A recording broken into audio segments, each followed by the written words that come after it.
Здравствуйте. Это мы тихо снимаем, потому что надо послушать камин, как он работает.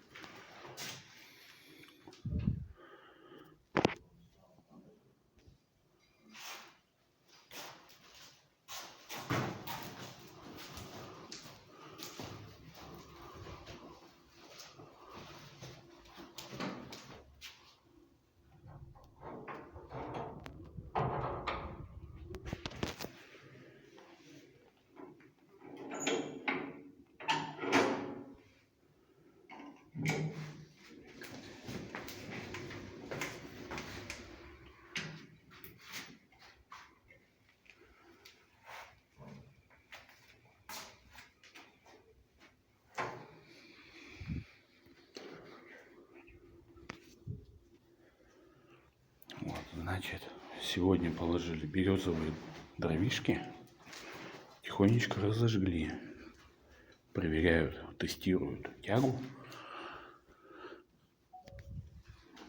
И все вот это хозяйство. Примерно такая история. До новых встреч, друзья и подруги. Пока.